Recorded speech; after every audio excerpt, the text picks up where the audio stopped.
Hello, welcome back to PTI with your host Leo, and I'm here with Eli and Will.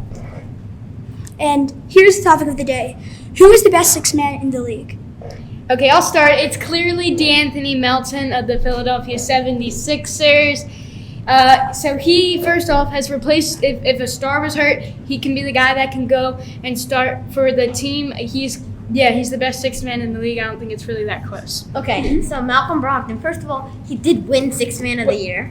Okay, well I would like to just go back to something. Remember, like the speaker, he said awards don't mean anything. Awards mean nothing. Okay. But he got awarded the best sixth man. But awards don't mean anything. Sure. But Malcolm Brogdon, he averaged 15 points per game, which is a very good scoring option off the bench. Okay, and he would start on pretty much every other team other than the Celtics. But we can agree on this. MJ's better than LeBron, and LeBron might have better stats than MJ. But okay, sure. But that doesn't mean he's better. We all know MJ's better.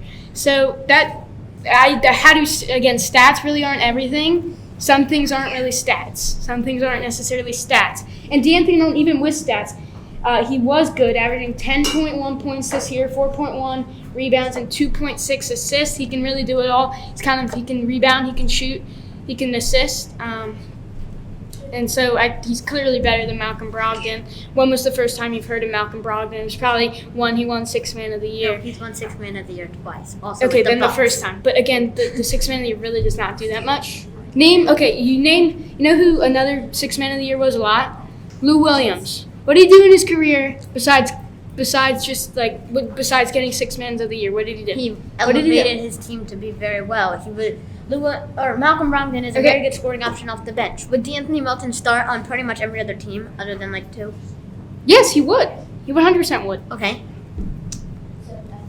Malcolm Brogdon is only not starting on the Celtics because of the fact that they want a scoring option that will be very good. Who was the one team that came close? Well, who was the one team that was pretty close with the Celtics? If Game 7 was just a little bit better, I think we would have beaten the Celtics in Game 7.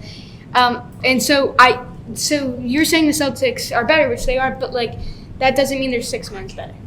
Does not mean that at all. Okay, but Malcolm Brogdon is by far the best scoring option as a sixth man. Well, he's not really a triple threat. No, he doesn't get rebounds. He doesn't get rebounds. In the 2023 playoffs, what was D'Anthony Melton's plus and minus?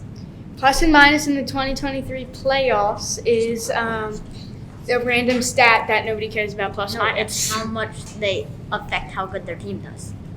Not really. Okay, sure. I'm saying this again. Okay. Stats don't really matter unless you're rooting for an award. Unless you want an award, what are stats gonna do? Unless you want an award, what are stats gonna do? You know, they pick the awards, they vote, and you know who the noobs picking the awards are?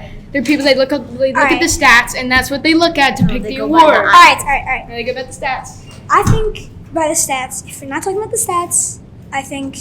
You're a Sixers fan, and all right, but by stats, we gotta wrap it up. But by stats, he won. Malcolm Brogdon did, but that's it. We don't go by stats. Well, see you next time.